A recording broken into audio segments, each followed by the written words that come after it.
Good evening everyone, just setting up now. We should be getting going very shortly. Got some great news, got the fantastic Zach Sweeney on with me tonight doing comms for us, so great to have you with us, Sweeney. Thanks so much again for joining us on this Wednesday, and let's hope for a little bit less action than we had last week, hey? Yeah, fingers crossed. It would help definitely if we can actually get under green flag racing conditions.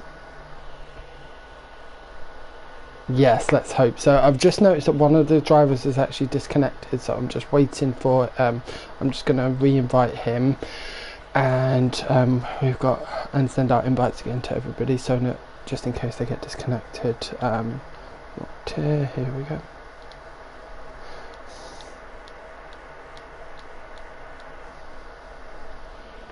Who is that? That must be Miss Angie.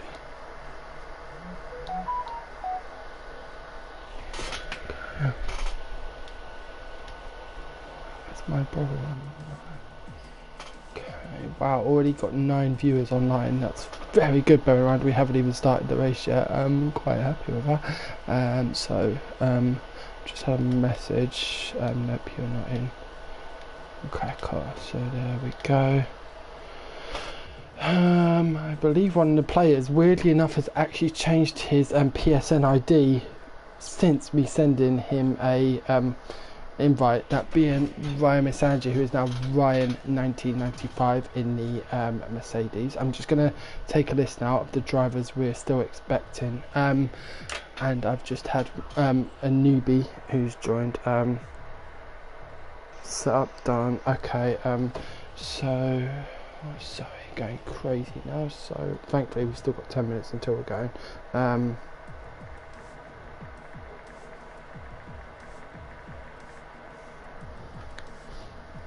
And then we're just waiting on a few more drivers, so where are we?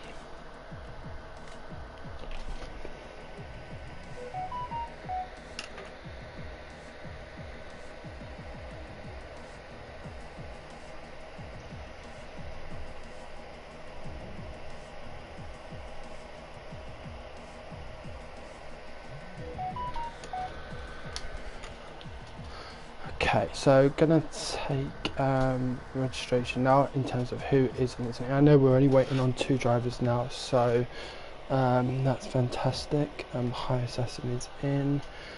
Let me go to spectate. Somebody's just, oh no, okay, I thought somebody had just left there, so High Assassin is in. Is Mitch here yet? Not seeing Mitch, nope. Okay, so we're still waiting on Mitch. Who else are we waiting on? Zhao is here. Stay is here. We're also waiting on Kyle, who will be joining us shortly. So just Kyle and Mitch now to wait on. So just drop them both messages.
So Zach, just whilst I'm doing, I'm taking registration. Obviously, I've got most of the drivers now in. We're just waiting on 2 drivers to join, those being Kyle and Mitch. Do you want to give some insight to Bahrain, what you're kind of expecting tonight with regards to qualifying in the race?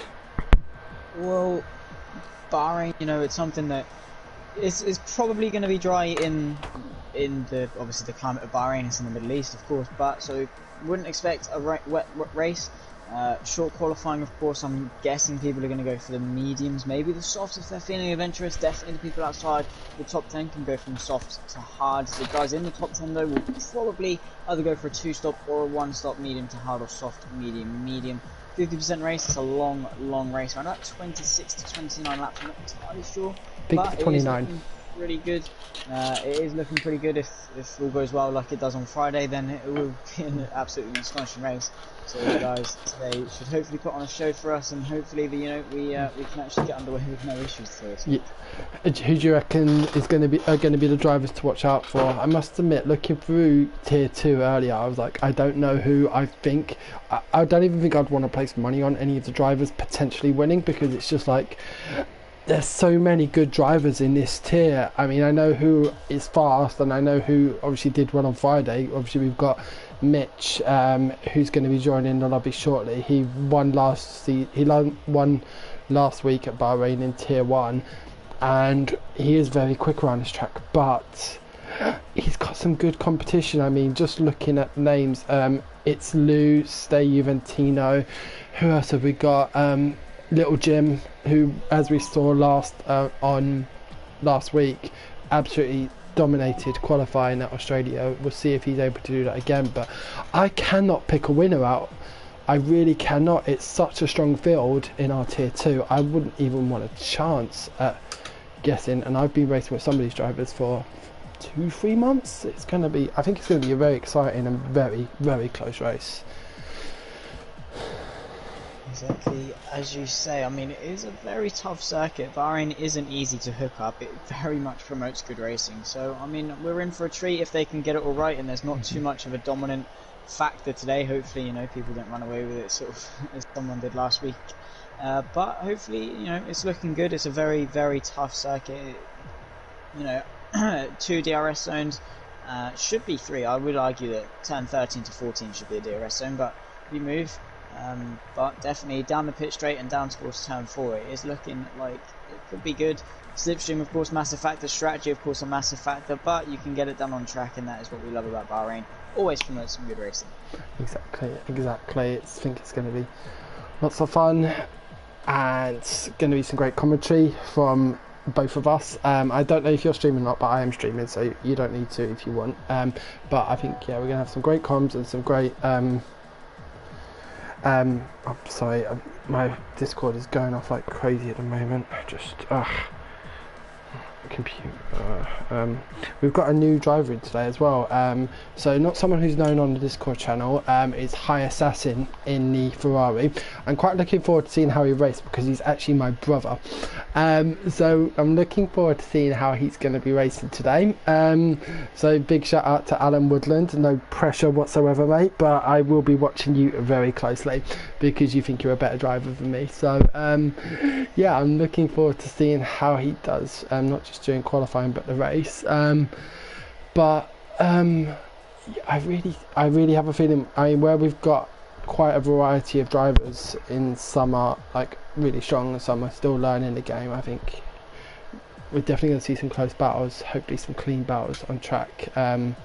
Nothing like last week where we had 10 incidents to deal with in 29 laps, so let's see. But we're just now waiting on one more driver, and we will be getting the lobby going in about 3-4 minutes, guys. So yeah, I'm looking forward to this. Excellent racing and excellent comms once again, and thanks again, Sweeney, for joining me on such short notice. I mean, like I said last week, it's an honour to do commentary alongside you, so thank you so much for joining me on such short notice. It's great to have you on board.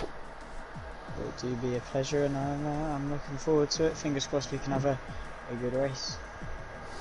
Okay, right, I've just got a message from Kyle who might miss quali. Just going to deal with this.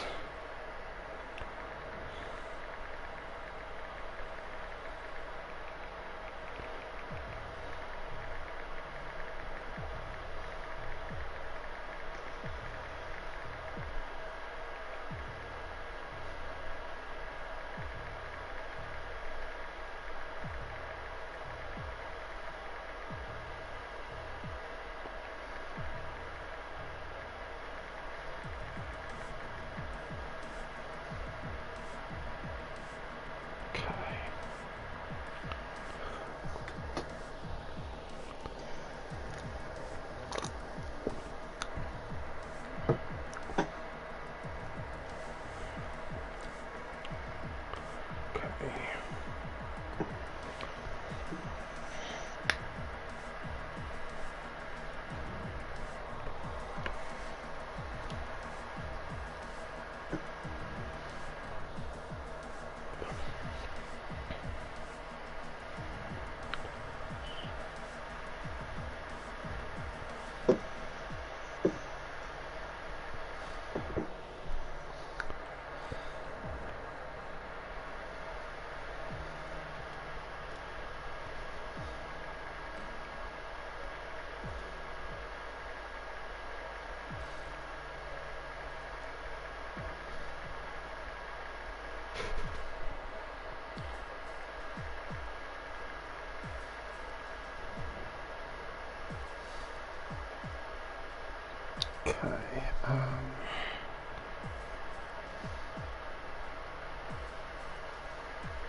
Okay, I've got one driver who I'm just messaging right now, that being our league admin, alongside me, Kyle, just to find out what's going on. He's not sure he will be able to make it, so I've got one driver on standby as we speak. So we may get going a couple of minutes late, guys, my apologies. But we will get this sorted as quick as possible.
Okay, so that is that I have will be filling in for Kyle, who was unfortunately, due to the settings he has on his PlayStation, I'm unable to invite him, so I have to leave the lobby open.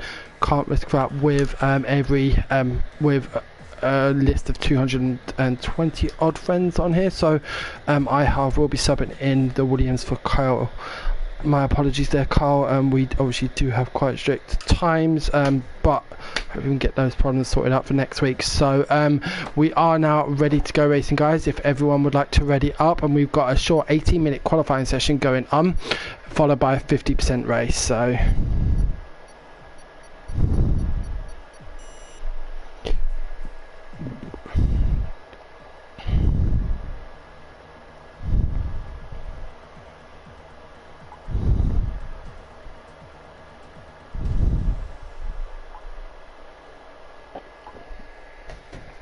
okay, cool.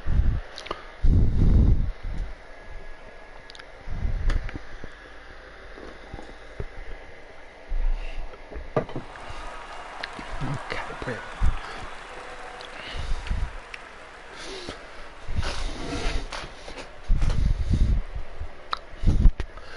Right, so starting our 18-minute qualifying session here at Bahrain, we do have myself and Sweeney here on comms. Once again, thanks for joining me, Sweeney. Just for all of those of you who are now joining in, viewing into the stream, I hope you do enjoy it. We've got a couple of stand-ins tonight, those being I have in the Williams and It's Lou in the Ferrari. I'm expecting actually a really strong performance from It's Lou. He managed to do a really good job in qualifying last week with, I believe he came second or third in quali at Australia last week. So I'm expecting a good show from the Ferrari. I'm interested to see how the other Ferrari does, because as I said, I'm related to him.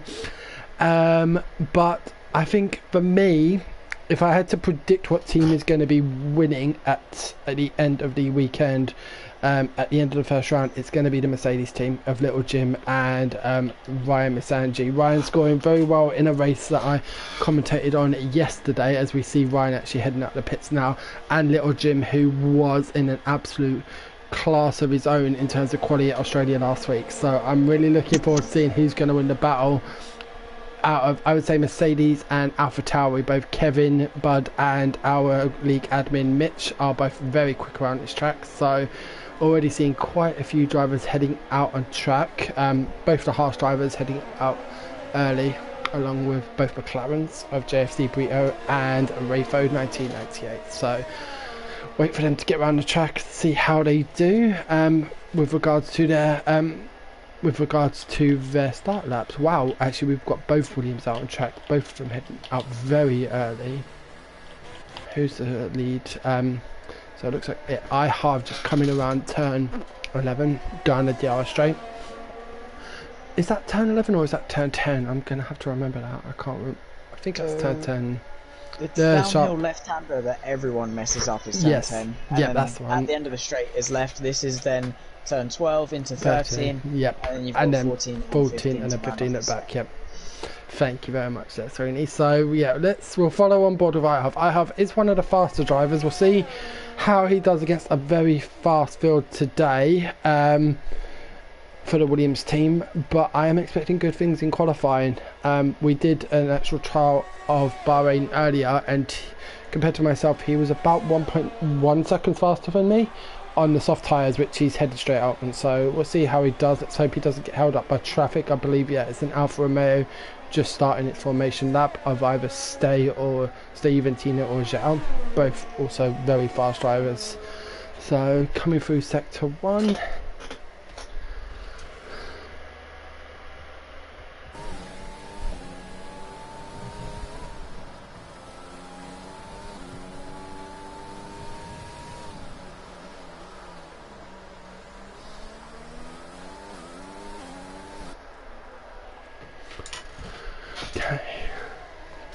As we see, Mitch and Lou are just starting out. That's got quite a few drivers already out. Just 5 drivers left in the pits already. Everyone wanting to get that first banking lap in.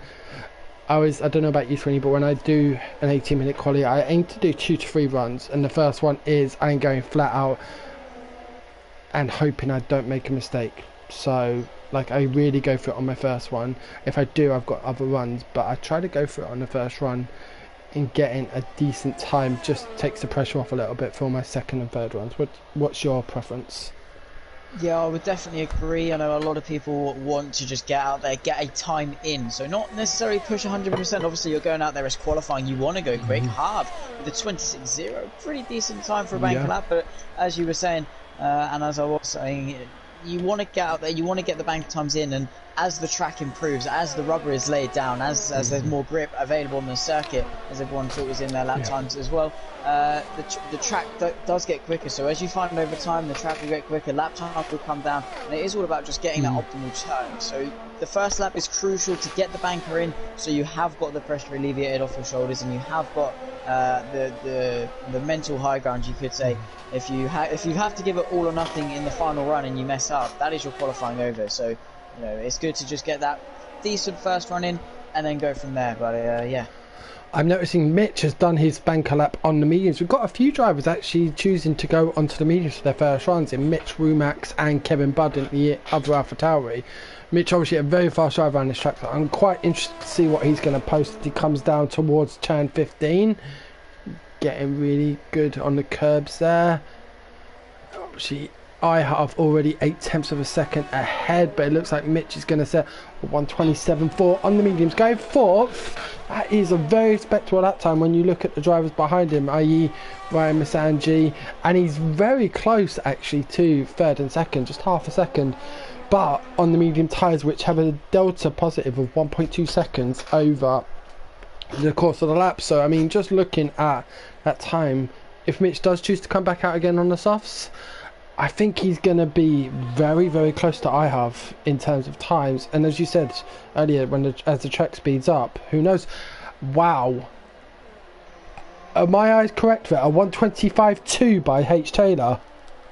That is indeed correct. Wow, Just that is setting the astonishing for benchmark. the That first is lap. setting the benchmark. Oh yeah, once again the Red Bull. I saw he was at the top of the timing sheets on Australia. He come out the gates. He set the benchmark once again. His first lap, a 25.296. That is astonishing for the Red.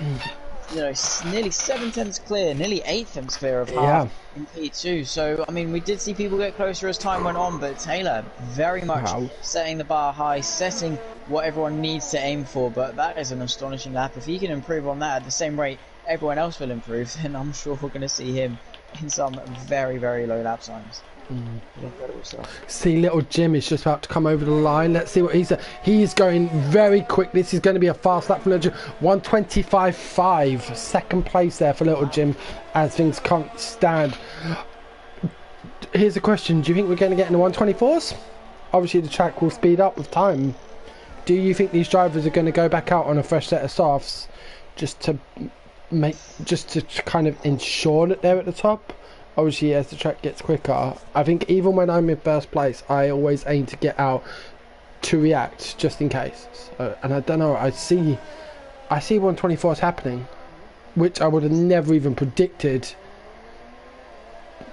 10 minutes ago, but these times are crazy.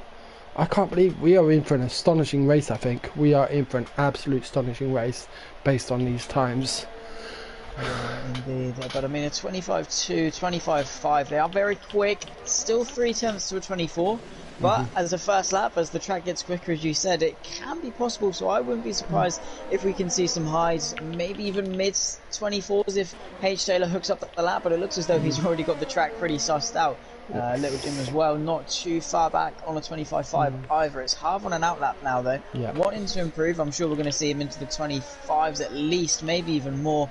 His first lap was good, but it can be better in half. Definitely one of the quicker guys, and I'm sure he's going to be wanting himself onto the front row. Needs about 6 tenths to secure it, I would say. Maybe if he wants to be even safer, probably go as fast as he possibly can. Maybe probably about a second quicker, just to be up there with Taylor at least.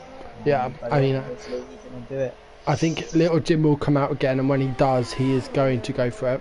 And knowing little Jim from racing him in previous leagues, and it's appropriate being in the Mercedes, kind of like Lewis Hamilton. He leaves it right to the last second and then destroys it, absolutely destroys it. So I'm kind of expecting the same of him again. We'll see if that happens, but I'm looking forward to seeing how he does. I'm now on board with X-Cremiga, who's 6th at the moment in the Haas and has just started his fast lap. I know we've got iHalf who will be starting his fast lap shortly, so once we see how X-Crem does over the first maybe couple of sectors, we'll follow on board with iHalf, for me personally, as iHalf comes around to start his flying up. But X-Crem, we'll see how he does coming through sector 2. We have got a slow moving Renault on the DRS straight between turns 10 and 11. Hopefully these cars don't get in the way of X-Crem in his pursuit to improve his lap time. Good line there through turn 11 as he comes around the fast sweeping corners of 11 and 12. He's bringing back nasty memories as he goes 4 attempts up on his personal best. So currently looking good to hold his position. Obviously any improvement will help. He will still have another go at still be able to get back and go out for another go if he chooses to do so.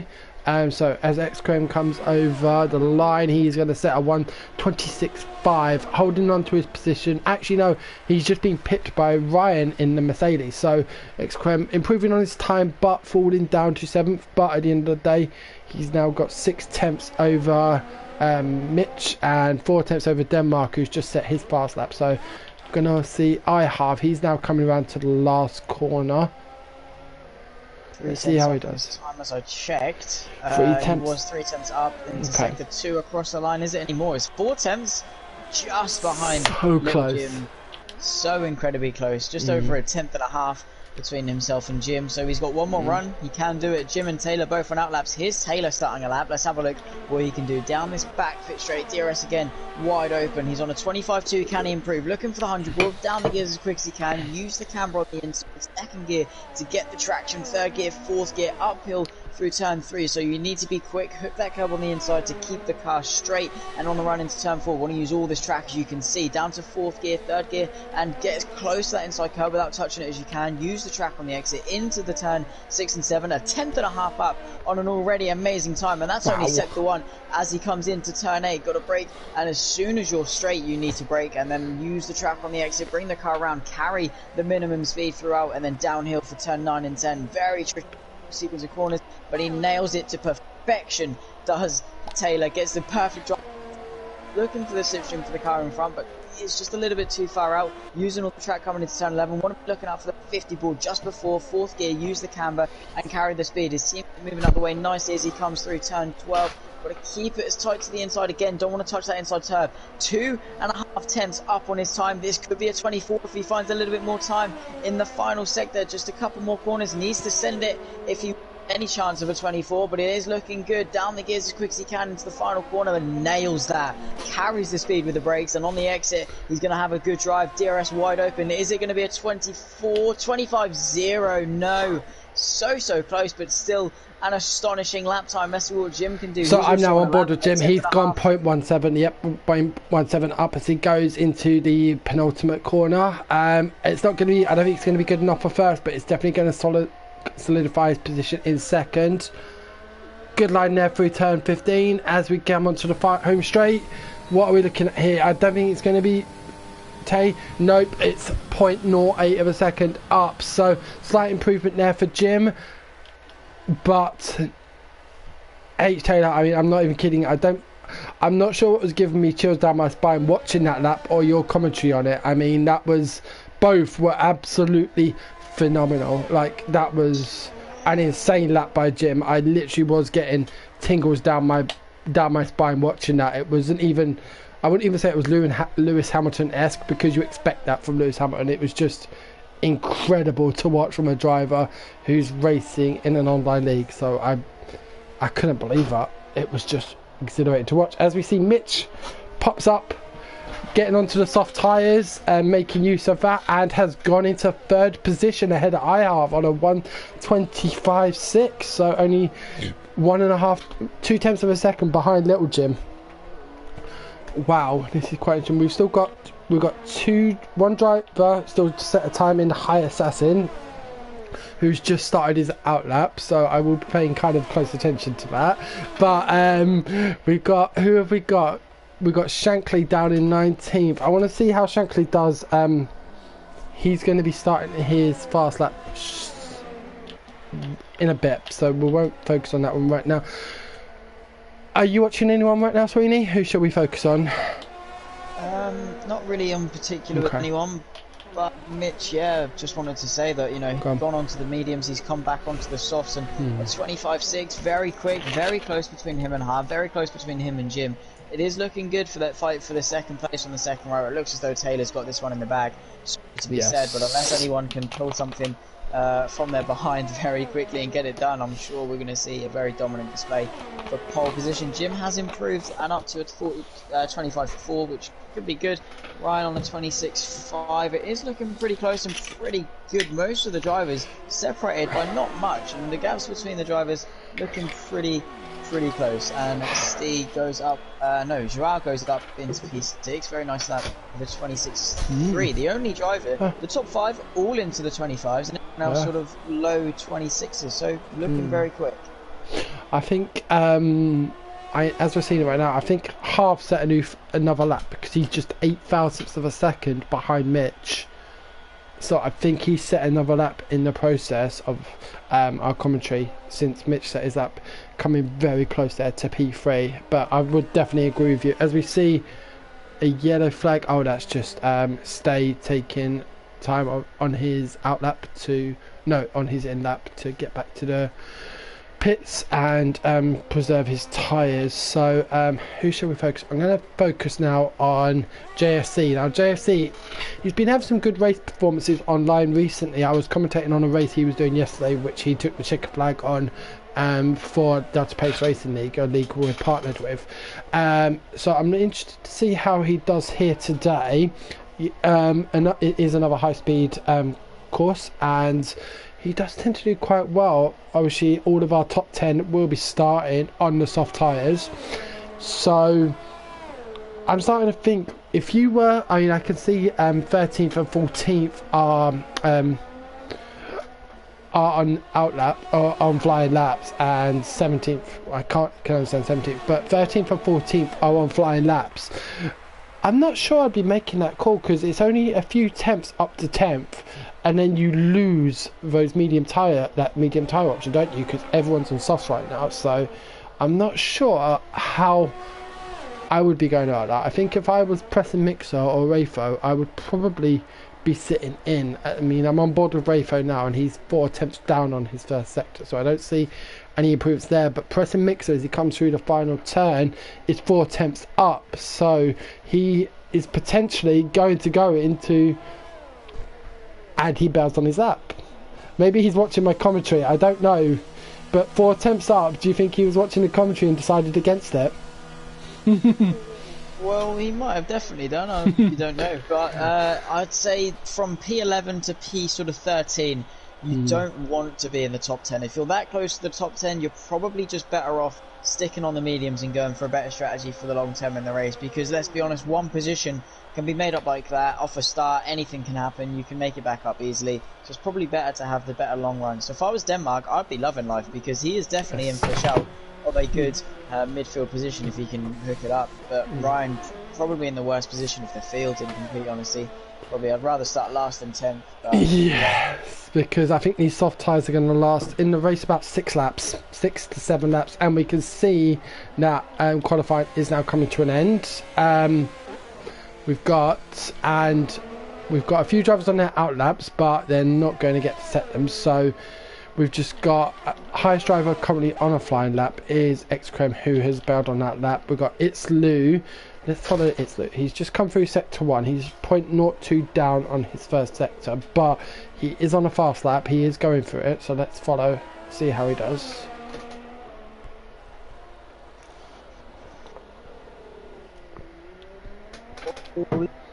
Just seen when the Sorry, Sweetie, I think you're having problems with your microphone. I can bet you were very stuttery there. Well, probably losing connection, but Little Jim, not entirely sure what's happened there. He sort of went into the back, straight into the back of Hatton, and that is going to cost him his chance at pole position, because, yeah, that is a big shame. But Taylor, let's have a little look what he does going into the first sector. A 10th down, probably expected. He really hooked that up the first time around. Oh, they actually, I didn't think they got through on time. Oh, so they are on flying laps. Well, I'm on board with Lou now. He's setting a fast lap for himself for 1:26.2, moving himself up to 8th. But if you tell me who you're commentating on, yeah, I can see Little Jim is already 0.4 down on his fastest lap. And I don't think, yeah, I think Taylor's given up on his lap. What is Mitch doing? Mitch is also down. He's invalidated his lap. And I have coming through the last corner. He's on a valid lap and he is going for it. What is he able to do? I don't think he's going to improve now. He's 1:26.1. So it looks like we have our grid for today's race, and that will be H. Taylor in the Red Bull starting in first on a 1:25.0. Little Jim second in the Mercedes. Mitch in the AlphaTauri in third. iHarv in fourth. Stay Juventino in fifth. JFC in sixth. It's Lou in 7th, Xcremuga in 8th, Zhao in 9th, and Kevin Budd in the AlphaTauri rounding off the top 10. Brilliant position there for Ryan, being the primo. I get to choose my tyre and I'm in 11th position, so I think he was either pipped by Kev or Zhao for that spot in the top 10, but perfect for him. Then we've got the 2 racing points of Denmark and SC Collider in 12th and 13th. Pressing Mixer and Max in the Renaults 14th and 15th, J Will 15th, Rafo in the McLaren in 17th, Hatton in the Haas in 18th, Shankly in the Red Bull 19th, and High Assassin in the Ferrari in 20th. So see what the race brings. Obviously qualifying is only a portion of it, and the race will, I'm sure the race will take different shapes in terms of safety cars. Hopefully we don't get too many incidents, but what do you reckon? Safety car, what's going to happen or not? Very high likelihood at Bahrain, and probably towards the back of the grid, maybe more accident prone than the guys at the front. All it takes is one slide, and then that is the safety car out. So it can happen. Just hopefully it can actually come in and go green once again, unlike last week. But hopefully, if there is a safety car, then it gets sorted quickly. But it is looking to be a good race. It is close amongst, you know, second, third, and fourth, and all of that. And hopefully Taylor can actually be challenged, because 4/10 pole is immense, and that's a crazy lap.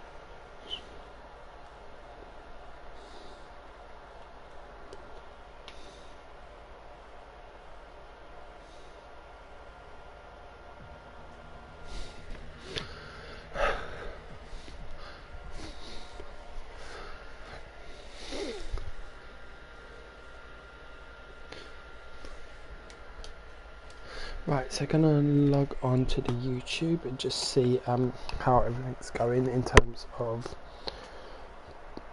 comments, if we do have any. We've got Malcolm McIntyre cheering on SC Collider in the Racing Point, and Ryan Masanji saying he did make a change. Obviously Ryan is racing with us in the Mercedes today, Ryan 1995, so we'll see how that goes. I think Ryan's been very active on the chat. He's just sent another message just pre-race saying let's get it, so let's see. We'll pay special attention to see how he does during the race. Now we will be getting going very shortly.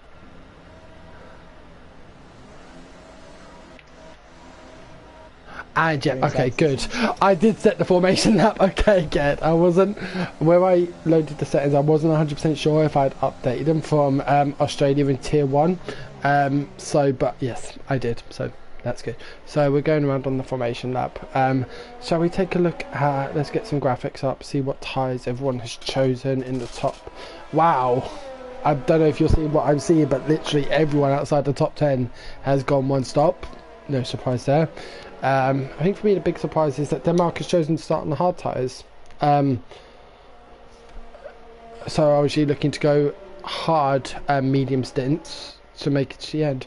I don't know about you, Twinny, I'm against starting on the hard tyres, because say for instance in the first few laps, and with a varied grid who don't know each other, safety cars are likely. If you go onto the hard and the safety car comes out, you're kind of committed to staying behind that safety car on the slower tyre, and those on softs, mediums may choose to pit. I'm kind of against starting on the hardest compound. Plus, if you're involved in a first lap altercation, you are gonna have to pit, and have to pit onto a weaker tyre that isn't going to last as long. So what's your opinion on that? Yeah, I certainly wouldn't recommend it, purely due to the fact, as you said, if an early safety car comes out, you're sort of stuck with no option. But if it doesn't come out, he's on an interesting strategy. But I love how it is half and half, mediums pretty much versus the softs, and I'm sure we're going to see Ryan SC definitely up there amongst the midfield, because these guys on the softs are pretty much committed to a two-stop. So hopefully their raw pace, especially the likes of Taylor, Jim and Mitch, are going to really help them with it. But they have to push every lap and get every little tiny bit of performance out of their tyres. Nothing can be left on the table with a two-stop. I mean, those soft tyres are already, I think, going to be feeling about 15% deg, compared to, say, the hards at Denmark, are going to be feeling about 2% degradation, and obviously the hards are going to wear a lot slower. I mean, the mediums are going to say about 3% because they're all fresh, but it's going to be, I think, lap 6, lap 7, I think we're going to start to see our first pit stops, and then it's going to get interesting. So we're now lining up. I can see Renault has actually come off the track. Is that pressing Mixer or Rumax? Rumax has come off the track towards the start finish line, so he will obviously line up again with all the drivers. Sweetie, I'm going to hand over the start to you, because forgive me for saying this, I think you're a better commentator than me, so you're gonna start. You're gonna take over the start, and yeah, I will join in once we're going. So I've got the screen on pole position. Go. Finally, fine by me. We go to 5 red lights ahead of Bahrain, and we're actually underway. Are we? They're sort of stuck on the grid, still revving it up. Codemasters glitch. And now we're underway, and the pole sitter gets away. Absolutely amazing. So ideal start. Further back we got an AlphaTauri. Everyone trying to fire their way through. They're going to be 2 abreast. The Alfa Romeo of Steve trying to get around the outside. They're going to be 3 abreast into turn 1. The Williams looking interested as well. Up into P4 goes Half, managing to hang on to it. And XD Little Jim has managed to get himself up into the first place position, but Mitch is all over the back of him. Has Taylor had a bit of an off? Here goes Jim to the inside. There goes the AlphaTauri back, looking to get it done, but Jim defends the inside like it is. Oh, I'm seeing the Ferrari of It's Lou has spun out and is down to 13th position, having collided with, I think, I halve or stay into turn 3. That was some ambitious. That was unfortunate there for Lou as he looks to go around the outside of his teammate High Assassin. The Ferrari's in 12th and 13th. Let's see how they're able to progress here. Lou running very wide to try and get the move done on High Assassin, but High Assassin having none of it. Well, Lou gets better traction out of turn 10 and he's going to make this move clean on High Assassin. So going back to, I'm watching the battle for second. We've got iHalf just 4 tenths of a second behind Mitch, and Little Jim having already got out of DRS range from Mitch. So Mitch's ERS is already flashing off. I'm guessing that's more of a mechanical, like where it goes blank, you can't use it, rather than he's out. I don't see Mitch having used it already, because I know Mitch's strategy, loading heavy on fuel. So we'll see. Yeah, as it goes over the line it changes. So we've got iHalf down the inside of Mitch. Will he be able to keep this clean? Let's see. It's turn 1. iHalf makes the move very clean there. H Taylor right on the back of Mitch, but Mitch holding 3rd place there, and H Taylor dropping back a bit. So wow, what an opening first lap. I'm very happy not to have seen a safety car. Mitch down the inside of iHalf. Is he going to be able to make this stick? Brilliant driving there by the 2 gentlemen. Slight contact, but not too much. Going into turn 5 again, contact. Both drivers having so much respect for each other. This is brilliant racing to watch. Taylor right on the back of it, ready to pounce on any opportunity. As we see Mitch on the inside, outside of turn 9. Mitch taking 2nd place from iHalf. Brilliant driving there by the gentlemen to respect each other. Mitch running slightly wide. Hey, Taylor and iHalf. Oh wow, this is close racing all the time. Mitch, Little Jim, sorry, is putting out already 4 seconds ahead of Mitch in 2nd. Mitch battling very hard at this position. Yeah, indeed. I saw a couple of laps previously, Taylor was getting swamped by these guys, but he's managed to catch back up. We've also got the Alfa Romeo right behind, only a second back as we come on to lap 3 in just a moment. So it's going to make massive implication. Here goes Half back to the inside of turn 14. Can he get it done? These guys will be going at it for the last lap or 2 to the inside of the penultimate corner, but around the outside goes the AlphaTauri. Brilliant defending there by Mitch. Taylor ready to start, ready to pounce. He's using his ERS, the energy recovery system, but Harv is going to have the DRS, not the DRS, the slipstream on all of them. So Taylor's going to soar up the inside. There's Harv back up the inside. The AlphaTauri, the Red Bull going side. Wow! Contact between the 2, so close between them, but the Williams forced out there. But here's Mitch. He's got overtake. He's got DRS. He's got slipstream. Is he close? And Taylor to the inside, going to compromise his run. Is Mitch going to go around the outside? No, he's going to set up a cutback. He has a little look to the inside, just manages to hang on, does Taylor, and he's back up. He needs to use the pace. 4 seconds is the gap to the front, and he needs to start closing that down now. He's not had the most ideal start, but he's got the raw pace. He's proved that in qualifying. He needs to get his head down now. Half needs to get back onto the back of Mitch as well. If he wants any chance of this podium, he needs to stay with him. Coming down into turn 9, where we saw him get mugged just a lap previously. Mitch still there. There's Half, DRS open. He's got ERS. He's wasting it all. Mitch's saving grace is his DRS to Taylor in front, so he's going to be able to stay in that train. So if he can stay with Taylor, he's definitely going to close the gap to Jim. And well, if Taylor can close it and Mitch is still there in DRS, they're all going to come. They're all going to come in a little file train and chase after Jim. But he's holding the pace up in front and doing a very good job of it. So Harv, Mitch and Taylor's probably best interest is to work together. As great racing it is, they're probably better off just staying in single file. I would definitely agree with you there. Obviously, if you're battling each other, as we've seen in the first 3 laps, or sorry, first 3 laps, Little Jim just crossed the line now for lap 4. They've already lost 4.5 seconds to Little Jim, who is showing extraordinary pace. If they work together, as with any event, if you are working together rather than battling each other, you're going to progress further forward. I'm actually now just looking at half spun. Oh wow! So half down to 9th position as he's getting attacked by it's Lou on the inside.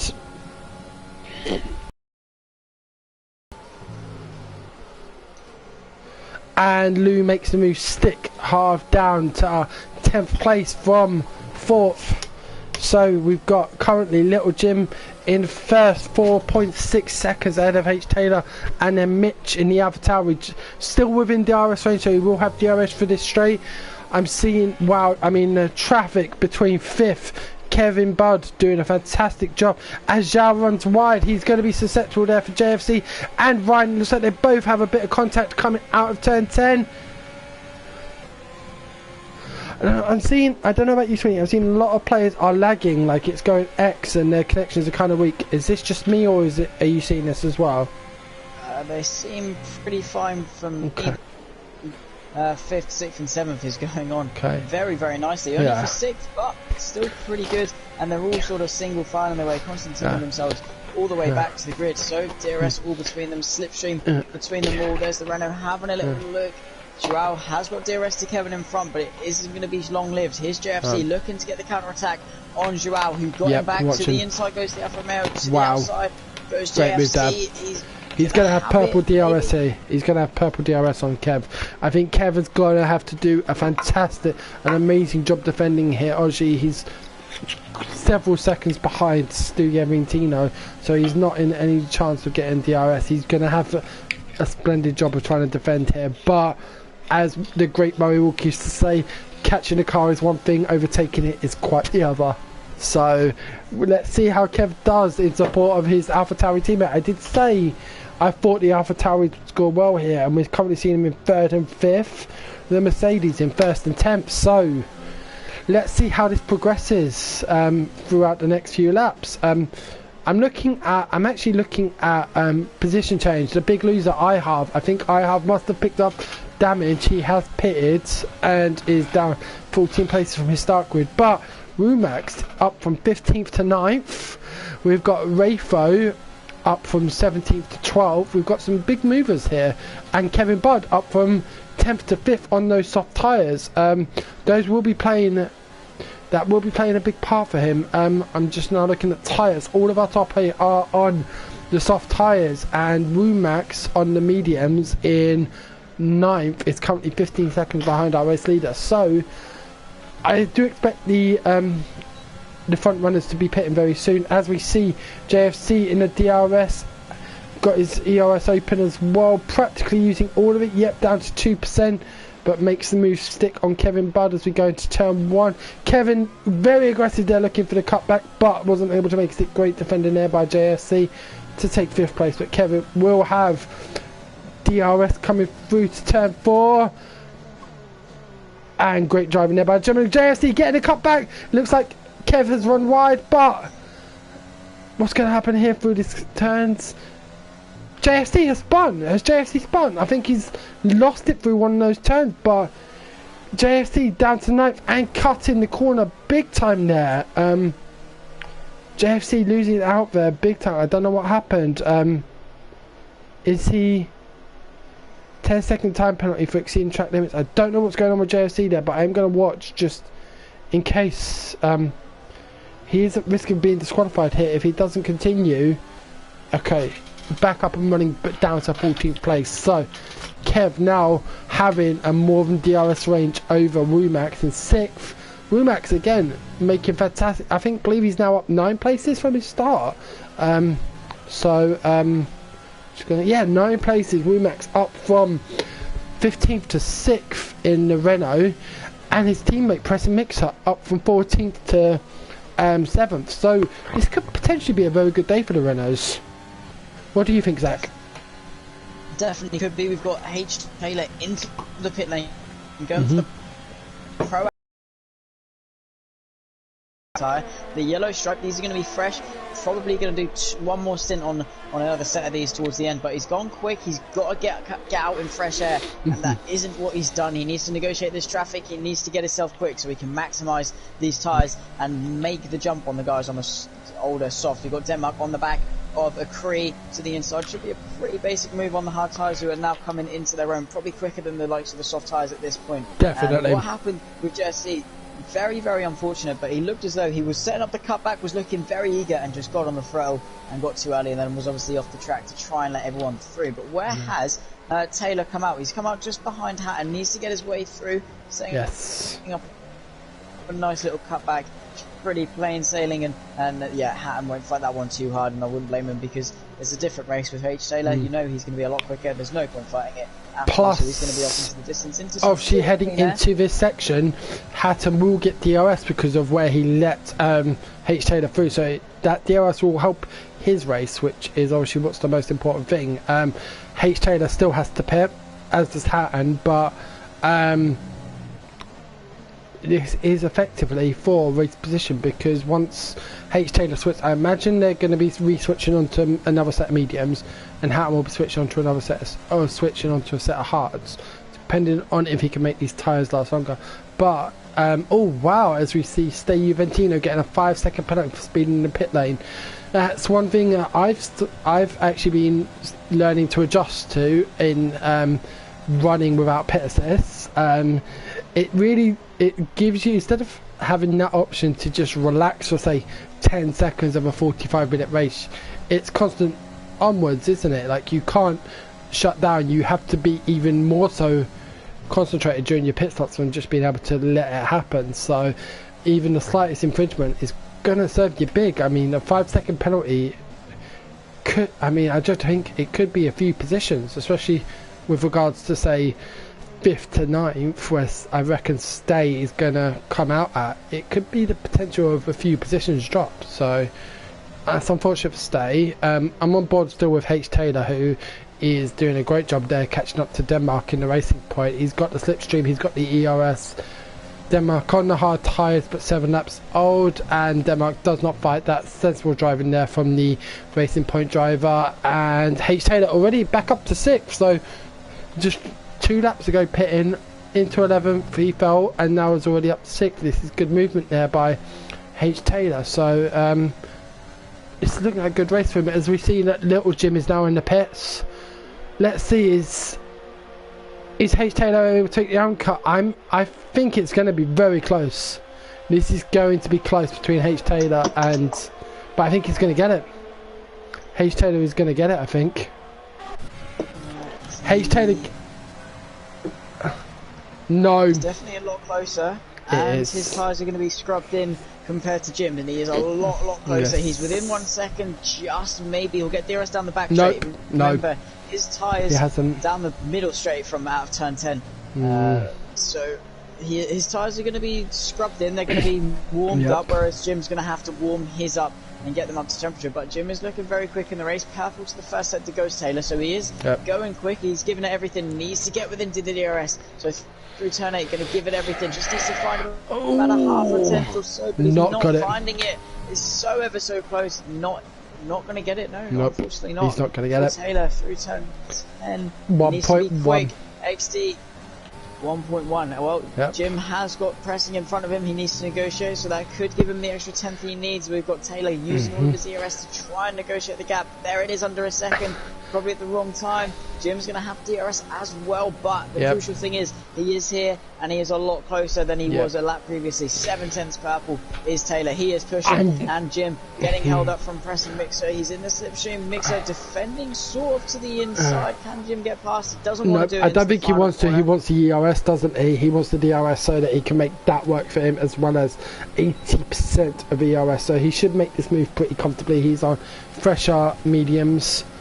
But this is technically for position, because both drivers still have to pit, so it's not like they're both going to be switching on to tyres later on.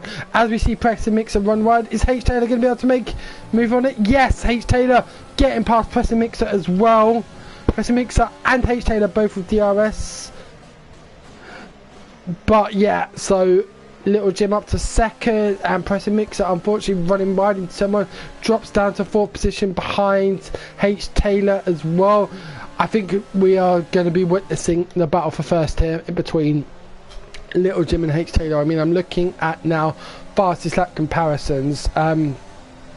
Rumax and Pressing Mixer in 1st and 4th. Their fastest laps are 1:31.8 or 1:32 flat. Little Jim and H. Taylor 1:29.3 and a 1:30 flat. I mean, H. Taylor, this is bringing these tyres into their element. He's driving this race to perfection. I'm absolutely stunned at the pace that he's setting around this track, and I think it's going to take a big effort from Little Jim to hold him off for the race win. Yeah, I mean, it'll be close. Jim's got to get past Rumax as well, which again is going to help Taylor close the gap. He is in DRS, he's well within DRS. The DRS difference is massive though. Jim has a lot more stored. He's going to get past Rumax, whereas Taylor's going to have to wait an extra straight. So Jim does have this, he has got speed, and it is literally a battle between two tyrants, between the Mercedes and the Red Bull. Oh, I thought H. Taylor was going to go for the dive bomb there. I thought he was going to go for it there, and I was hoping he wouldn't. But he's not going to. He's going to be sensible. He's going to get it back down this middle straight, and comfortably. He needs to stay within the 1 second range of Jim, though. Otherwise, he's not going to have DRS. He needs to be quick. He's not there yet, and we're approaching the first DRS straight. The next DRS straight. He's just getting in there. He's going to be seriously tight. Out of turn 8. I don't even want to put. I think Little Jim is going to just avoid it. I think he's just avoided it. Nope. No, Taylor's got it. Taylor's got it. He's got it. Also, thank you once again to the people viewing online, watching our stream. I hope you're enjoying it. There has been no let up of action yet. We are still following the top drivers, battling their way through the fields. Little Jim and H. Taylor have both pitted. Mitch now 9 seconds behind the pairing, but we have got a fantastic battle on here for first. No safety cars as of yet, and this is looking like some great action here at the Sakir International Circuit in Bahrain. I can't wait to continue commentating on this as we see Little Jim getting his lines to try and drop the slipstream for H. Taylor, but H. Taylor following right in line as we approach turn 1, very much in DRS range. I think this is going to be a fantastic battle for first. Definitely agree with you there. He needs to be quick, he needs to get it done, but he needs to store up a little bit of DRS. It's not going to be much of a battle if Jim can just store off into the distance with straight line speed. Exactly. Yeah, I mean, one thing, having watched eSport, like the E-Series last year, I can only remember the champ, and it's true what they say, you never remember second place, but you always remember the champ. So yeah, not me, and the person that he was challenging last year. And it was a case of the person, like the driver he was challenging, was sitting behind him most of the race and then conserving his ERS and then just smashing it in the last 2 laps, getting past and not giving Jan the opportunity to then win the race. But over the course of the season, Jan obviously was able to employ the same tactics and took the crown, and has now signed as a sim driver for Mercedes. So I think H. Taylor is going to have to take a similar impact. Obviously, slipstream and DRS, I mean, each driver is different, but I think a sensible option here would be try and store his ERS. He's already well out of range of Rumax, who's 5 seconds behind him after just 2 laps. So this is a battle for first and second. He doesn't need to use his ERS. He should just try and build it up, ready for the second stint where it's going to be him versus Jim for the race win. At the end of the day, you don't win the race on lap 14, you win it on lap 29.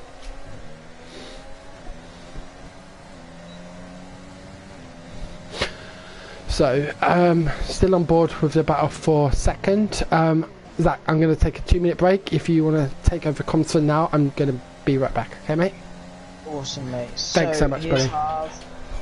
Fighting with Kevin. He's going to fight him down the inside of turn 1 and 2. One on the soft, one on the hard. Both of them fighting pretty hard for P8, and looks as though Harv is just going to let him back through. Harv, of course, not having the best of runs in the first stint. Of course, he's still got the pace and he is still here, so he is going to be fighting with Kevin. Obviously, I'm probably not on board with him based off Pete's view, but however, the big moment of understeer coming off turn 7 there, that is definitely not something you want to see at all, but the hard tyre's clearly running out of grip and Harv running out of talent a little bit there. We've got Taylor on the back of Jim, he's conserved a little bit of ERS, of course the energy recovery system transferring the kinetic energy into the heat energy and then using that to chemical store it as the battery, and that is going to produce enough horsepower to give him probably an extra 20 kph of speed, maybe even more, probably closer to the 50 mark I would say, but it definitely gives him about an extra 140 brake horsepower, and of course DRS on top of that is going to be a big help. Yellow Factory set the 2, not entirely sure what's happened. Jim weaving around to break the toe and try and keep him behind, and he is using DRS to prevent that, but Taylor is coming, and he's coming fast. He just needs to store the ERS and get there. Maybe after the pit lane we'll see a couple more things go on, but Taylor pushing his hardest to stay with him. Jim, he's just chilling, he's using his ERS where he needs to be, he's being quick where he needs to, and it's definitely a battle of two tyrants.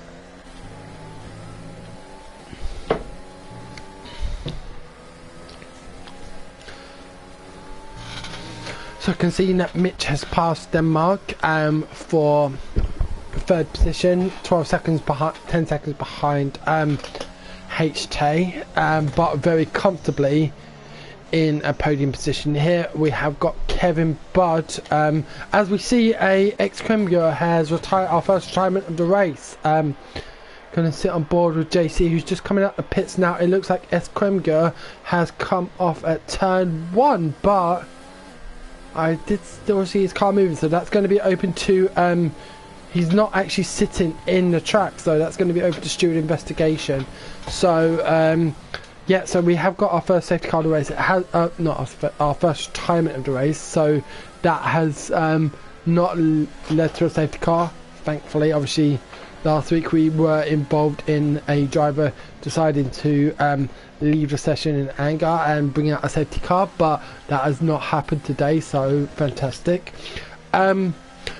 Here's something I'm seeing quite interesting, and I don't know how you feel about this either. Oh, as we see, a Ferrari has come off. It's Lou has lost it out of turn 11 and making Womack's brake very late to try and avoid him, even though ghosting. So the two Renaults obviously at one point were first and second, both running on the medium tyres. Preston Mixer has chose to go to the soft tyres, which means he will need to pit again. Womack's haven't gone to the hard tyres, so he won't. It's going to be interesting to see how that strategy works for them. I'm quite interested to see how the battle between the two Renaults works, because they're now on very different strategies where you would have expected them to be on the same strategy. So let's see how that goes. Both over half a minute behind the leader, but I'm looking forward to seeing how that battle works out in the latter stages. Obviously Preston Mixer is going to go soft, and Womack's, I'm presuming, is going to stay on the hards. Is it going to be enough for him to catch up and the position to beat his teammate? I wonder, as we go into as we're on lap 15, halfway through the race. So let's see how it goes for the rest of the race. Just now have a look at gonna actually have a look at the penalty situation. Oh wow, so I'm seeing that Kevin Budd in 6th in the AlphaTauri is really struggling with penalties. He's on 9 seconds of penalties. JFC Brito is 17th on 10 seconds, and High Assassin making his debut here in the OBF1 League on 11-second penalties, down in 18th position.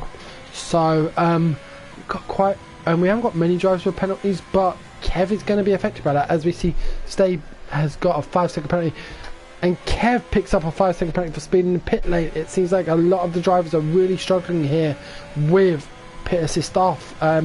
Obviously it does have such a huge impact on the race. So Kev down to 14 seconds of penalties, pitting and dropping out the points because of, but this could be interesting in terms of penalties. We've got Preston Mixer just a couple of seconds behind Stay, as well as Womack just 2 seconds behind him, but Stay having 5 seconds of penalties. And looking at tyres, Stay and Womack both have tyres that will be able to, should be able to last to the end. I mean, Stay's on 7 lap old mediums. It would be a push to make those last to the end, but I think it is doable, so we'll see. But I think we've got some interesting battles coming up. Still 19 out of the 20 runners running, the only retirement being ex-Kremger. Gonna focus, get back on board with the battle for first. We've got Little Jim and H Taylor really pushed each other as they both pit. Oh, okay, I stand corrected. Both of them make a dodge to the pits and then continue on. So, both of them battling hard here, going into turn one. H Taylor closing the gap a bit. As we see, Little Jim has started using his ERS. That's 27%, H Taylor on just 11% of ERS. So, both running quite low. I think this is going to end up being a battle of wits. What do you think, Zach? Definitely a battle of attrition. Just Taylor's plan. So either doesn't get him to drive forward. I've been on board with it for a while, but he hasn't been able to get the overspeed or the exit off the corners that Jim has had. But over time, we've seen Jim's ERS begin to dwindle. So maybe Taylor's sort of trying to siege Jim here, sort of similar to how they would back in the day with the Garrisons and all of that. Sort of just hold him out, make him starve himself out with ERS, and then pounce. Sit behind, put the pressure on, play the mental game, and we've seen Jim retaliate with the mental game with dummying into the pit lane, trying to force the strategy onto Taylor. So it is getting feisty. It's getting feisty. Might not be feisty wheel to wheel, but definitely in the minds of the two drivers, it is spicing up and looking very good. Jim wants to win. Taylor wants to win. Both of them want to win. Of course they want to win. They're both racing drivers, and we all would love to win, and they're both in a very good opportunity to do so. JFC has retired in the pit lane, so it won't bring out a full course yellow. Okay. Thankfully, Jim again going to dummy to the pit lane. Is he going to go for it? Nope. He's going to bring it back. I'm just waiting to see one time he's going to leave it too late and lose a wheel going into that pit lane, but I'll live to see the day that happens. Still 11 laps left to go. Who's going to blink first and come into the pits? I'm guessing they're going to want to go to another set of softs. Would be safe to assume they can do that.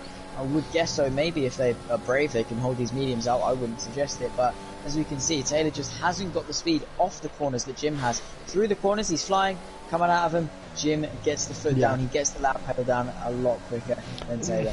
Do you think that suggests that he's running more downforce out the corners? One thing I found on tracks is that where I'm setting up for, say, a slower setup, so running more rear downforce, I'm getting better exits out the turn, and it's allowed me to defend better, which essentially is what Jim is doing right now, isn't it? So.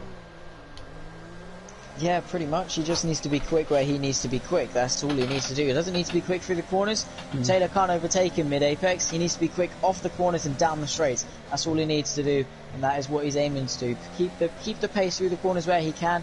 But as long as he's quick off the corner exits and through the corners and on the straights, he'll be perfectly fine. And that's exactly what he's been doing for the last sort of 10 or so laps since the middle stint has kicked in. So he is doing very well. He's holding it off. And we've seen how quick Taylor is. Having him breathe down your necks for an entire stint is incredible, and Jim is really holding on to the pressure well, but Taylor is a lot closer than he has been before, but he is going to come into the pits. We've seen both drivers pit. Jim, they're both into the pit. So both with an equal strategy. Both haven't split, or both haven't sped in the pit lane, whereas High Assassin did. We've got a Ferrari, Mercedes and Red Bull all into the pit lane. So they're going to strap it on. He's going to go to medium tyres. It looks like not the red much soft. Wow, I'm surprised, but both of them have. They both have, so they're on equal strategies. Mitch taking the de facto lead. Obviously, Mitch will still need to pit unless he's feeling very brave. I'm not sure. I'm not sure if that will last, but yeah, Mitch taking de facto lead for the time being. We got I have 13 lap old hards. I think he will need to pit again. What do you think? He might be able to do it. He might be able to do it if he can maybe stretch them out. It'll be very brave. Of course, no one else in front of him apart from Mitch has to pit. But if he can do it, fair play. It'll be very Lewis Hamilton-esque to conservatise that well. I'd probably wager bets that he's going to come in. But if he can stretch it to lap 24, what's the point in coming in? Might as well go the extra 5 laps. Stay on the back of pressing Mixer. He's on 10 lap old mediums compared to the 5 lap old softs. I'd say these guys have sort of levelled out the tyre deg at the moment, so probably on equal pegging, and stay looking to get past probably for P5. It's an extra couple of points in the back, so every little helps, as Tesco's would say, and stay on the back of pressing. He's got the DRS, he's going to have the ERS, but hasn't got the drive, unlike the soft tyres in front of him. So pressing Mixer hanging on similarly to how Jim does. But what's interesting is Taylor's lost over 0.4 of a second in the pit lane. I've actually thought he lost more. I looked like he was being held slightly. Like, I didn't notice. Like, I just saw Little Jim get out so much quicker than H. Taylor. I thought that H. Taylor was actually being held for some reason. I mean, obviously not. If he was being held, it would have been for 5 seconds, not a few tenths. But it did look like he was being held for some reason. So, like, his pit stop was slow. Maybe he struggled to engage the clutch to release. Obviously, with pit assist, it's not just about getting into the pits on speed. It's about making sure you react to when the pit crew is ready to have you leave. So who knows? I'm seeing that Williams has come off in sect 2 just as we're rounding now. I'm presuming that to be the J Will. Yep, J Will moving out of the way for the 2 for Little Jim and H Tay as they overlap him. Currently 20 seconds or so ahead of High Assassin. That gap will be reduced considerably because of the spin, down to just 15 seconds, 14 as we continue going. But seeing Kev pick up another time penalty, so I think we're getting to the point with time penalties. Kevin Budd is serving 17 seconds of time penalties. If he gets any more, he's going to be disqualified, I think. I mean, that's, in my eyes, 4 3-second infringements and a 5-second speed in the pit lane. That's getting very close to DQ. Same for High Assassin in the Ferrari, who's currently keeping on the toes of Stay Juventino. Hopefully looking to get DRS, and is having to fuel save as well because he's running negative on fuel. So we're coming into the last corner, but going to refocus on Stay Juventino, who is actually pitting now. I presume he's going to be pitting onto a soft. Mitch still out. Mitch is doing a very good job managing these tyres. Let's see where we are in terms of interval timings. See, Little Jim is closing up more and more. Only 4.5 seconds separating Little Jim and Mitch. I'm not sure. I see Mitch trying to make these tyres last to the end, but knowing Mitch's strategy, he loves to run the fuel heavy and run rich. So is he looking to pit maybe in 2-3 laps and then get a fastest lap, or is he looking to make these tyres last and go for the race win? I think he will really struggle with the race win. He's got some very fast drivers behind him in Little Jim and H-Tay, and I think he's really going to struggle to hold them both off. I mean, in the time I've been speaking, Little Jim has gained 12 seconds, as we see Kevin Budd has retired from the session, bringing out a VSC. Oh my god, this is going to throw the race into oblivion. 7 laps to go. VSC. Mitch able to pit and take in a 10-second shortcut. Obviously a VSC, you have to reduce your speed by, is it to 40% or by 40%, Zach? I believe it's to 40%, so it's probably around the mark of about a 150 lap time around Bahrain. So definitely saved a lot of time. He's now going to save about 10 seconds on his pit stop. He's going to get to pit onto the softs and really go for it. Like, he's got 7 seconds. He's got 8 laps to make up. I'd say 16, 17 seconds on fresh softs if he has chosen. I'm just checking now. No surprise, he is on fresh softs. I mean, obviously H-Tay and Little Jim are running on 2-lap-old mediums.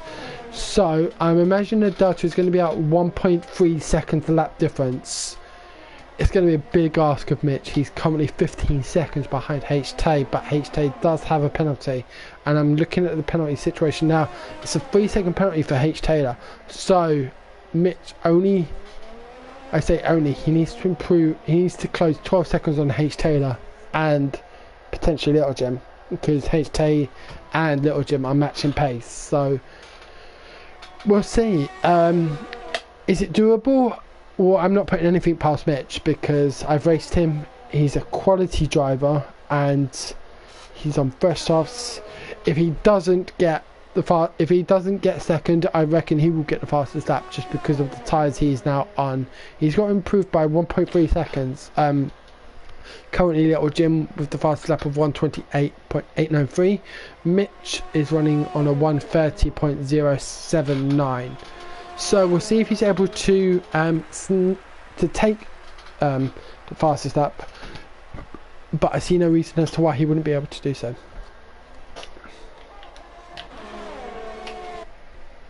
I mean, he is looking quick. Is it enough though? He's running out of time. He'll run out of opportunities. The more they fight at the front, it could help him. But remember, those tyres are going to degrade just as much as the mediums will. So his pace advantage isn't going to last for very long. See, I'm not so sure about that because obviously to get the fastest lap, he only needs to set one hot lap. And the difference obviously in points between second and third is only 3 points, so 18 points for second, 15 points for third. So do I think I'm not sure if he will catch, because you're right, the softs are going to degrade at about 7 to 8% a lap. So if we're looking over 6 laps, it's going to be about 40 to 50%. And knowing how Mitch runs his car, I imagine that's what his deg is going to be. HT and Mitch though, and Little Jim are on 4 lap old mediums. So I see a difference of about 12 to 13 seconds, over about 2 seconds a lap. I don't know why. I'm watching Mitch now cross the line. He's going to go, and no surprise there, a 1:27.7, setting the fastest lap of the race. So, and oh wow, I mean that's a 1.1 seconds above what Little Jim has set on his fastest lap. So I mean, I think Mitch has got fastest lap. I don't see anyone challenging for that. As we see, I have make a move past Rumax for 6th, but Denmark as well on the inside, taking 6th position. So I'm gonna ride on board with Rumax now. Yeah, so we've got Denmark in 6th. I have, who have both jumped Rumax in those last few corners on lap 24 of 29. See, JFC Brito has now left the session, obviously retiring a few laps earlier. But we have got Renault's doing really well today in 4th and 7th. The only, besides the Alfa Romeos in 8th and 10th, the only team who has 2 drivers in the top 10 for constructors points. So a great drive there by the Renaults, as I expected, because of their starting positions and how they progressed. Yeah. I'm surprised Preston Mix was still out. He's going to be on some 10 lap old soft tyres. That is fantastic. I mean, his tyres are going to be feeling it like crazy, but this is going to be an interesting battle. Like right now, how fast is that? I'm going to compare lap time. So we've got Preston Mixer a 1:31.6 and I have a 1:28.9. Is Preston Mixer going to be able to hold off I have for the next 5 laps?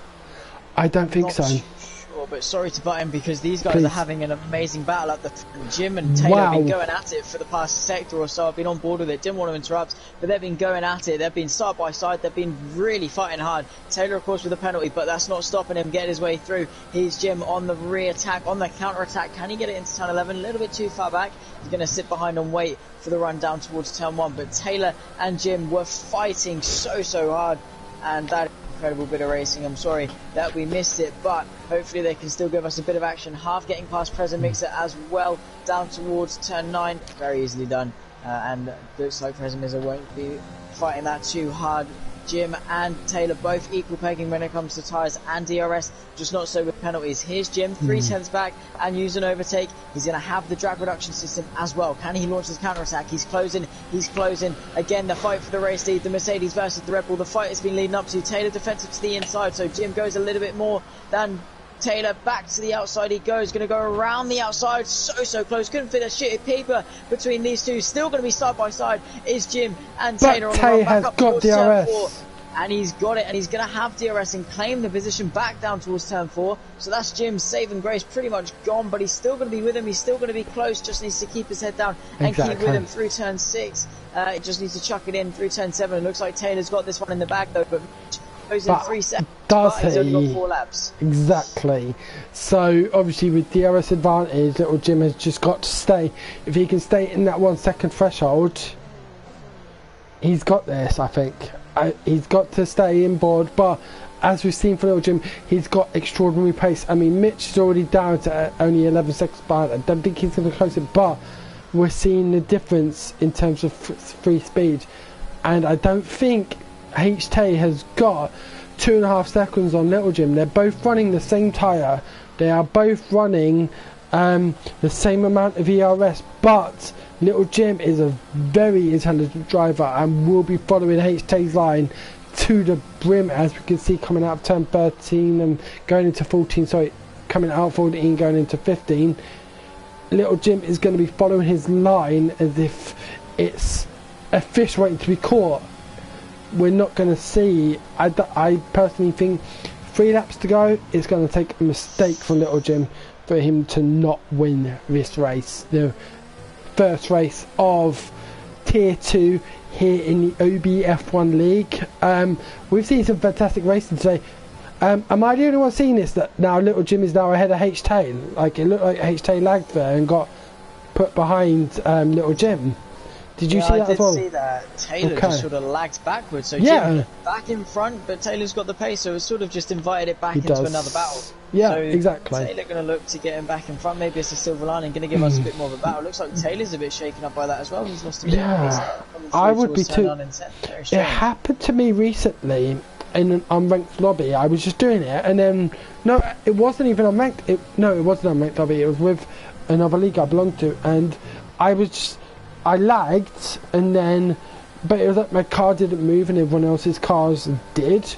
So I was then from being half a second behind the car, being 2 seconds behind the car, so no DRS advantage. And I'm finding that as a Codemaster glitch. Could this be a Codemaster glitch zone that cost HT the race victory? I mean, we've got 2 laps to go. He is right on the back of Little Jim, but he's got to gain 3 seconds. And unless Little Jim makes a mistake, I don't want to say he forces him into a mistake, but if he doesn't make a mistake, and we can now see HT as we come down into turn 1, very respectful of 2 drivers. Little Jim knowing he doesn't need to battle too much, because HT has got to gain 3 seconds in 2 laps to make this. And like I said, if Little Jim doesn't make a mistake, I think this race victory is his. Going to stay on board with this battle, because this is by far the most interesting and closest battle of the race. I think, could you imagine if this was no penalties? I thought so as well. I saw a tap of the rear tyres and I was like, has HT lost this? I was worried, I was thinking, but I mean, I think this penalty has cost HT the victory. I think pure pace, and this would be a very different race if we weren't contemplating the wow! No way, forced onto the curb. This could open the door for Mitch as well, who's on the softs. He could be after Jim as well. This is going to be boarding down to the last lap, but Taylor and Jim side by side for so long, just got pinched on that curb through turn 12. It's so easy to do, but Mitch is closing. He's got him in his sights and he's going to be chasing down. That happened to me last week. That happened to me last week in Tier 1. It was same incident, same corner. Wow, I think, like I said, if there wasn't an error or a mistake, this was Little Jim's race. There was an error or a mistake. I hate to say it. Wow, I'm stunned. I am absolutely stunned there. Penultimate lap. There didn't need to be the battle there. That is unfortunate. Let's see. Obviously we've now got Mitch, who will be closing in on Little Jim. You can see one of the Renaults pressing mixer has spun out around turn 15. It looks like, yeah, he is going again, but focus on this battle now for a second between Little Jim and Mitch, who has ERS. I don't think he's going to be able to make enough of it. So, barring any mistakes, and nobody said that, I think Little Jim has got second in this race. And gonna follow on board now with H. Taylor, our current first position driver, coming across the line, final corner, takes it brilliantly, and H. Taylor in the Red Bull taking the maiden victory for Red Bull in the Bahrain Grand Prix of the OBF1 Racing League. Little Jim crossing in second, with Mitch just behind him in the Alpha Tauri in third. I have 17 seconds behind, but a brilliant effort from him to come back to fourth after his disastrous spin earlier, which dropped him to 18th position. So brilliant race there by I have. Crossing the line now, Denmark, a fantastic performance there, and I think he might actually win driver of the day. No, it looks like that could actually go to Rumax. As Rumax, okay, he crossed the line but lost his wheel, so Rumax lost the wheel but did cross the line, so we'll finish in 6th as Stay crosses the line in 7th. Zhao, his teammate, in 8th. Rafo is going to cross the line in 9th, and Ryan in the Mercedes running off the top 10 as we see a bit of a demolition derby there through at the last corner. So that is our top 10 and our race finish. What it looks like the racing point of SC Kleider has got on a points finish because of penalties. Ryan 1995 dropping to 11th, Itzlu dropping to 12th, and Preston Mixer down, must have made a mistake in the last few laps, down in 13th. So that is our race here in the round 1 of the OBF1 Racing League. Thank you so much to Zach Sweeney for joining me in comms. You've done, as always, a fantastic job. It's been great to have you along. I don't even want to say have you alongside me, because I feel like I've been alongside you. You've done a brilliant job, so thank you so much for joining me today, Zach. And it has been a fantastic race and a fantastic pleasure commentating alongside you. As is with you, and no, definitely not. It was definitely you taking the reins. So, but nonetheless, it was a good race, and as always, a pleasure with these guys. Hopefully we can see more of this throughout the season. Great race at the front and great race up and down the field. So it was a race decided on strategy. The top 3 staying the same, or the top 4 staying the same from their starting positions, half with a brilliant comeback to P4. So great stuff, and it was a great race. And our driver of the day being Rumax, gaining 9 positions on his starting position into 6th for the Renault. Only seeing, I think we got 2 teams in with 2 drivers in the top 10, those being Alfa Romeo and Racing Point. So very mixed batch in terms of constructors point. Looking forward to collate this table, not just for drivers but for constructors. And on to next week, where we will be racing Vietnam. Always an exciting track. So thank you everyone for tuning in tonight. Once again, thank you to Zach for joining me on comms last minute. It has been massively appreciated. And to everyone, have a great evening, and we look forward to seeing you on Friday for Tier 1 at Vietnam. So good luck, guys. Have a great night, and thank you once again, Zach, for joining me. It's a pleasure. It is a pleasure to be alongside someone so talented, so thank you. So that's us signing off now, guys. Once again, have a great night and take care. Good night, everyone.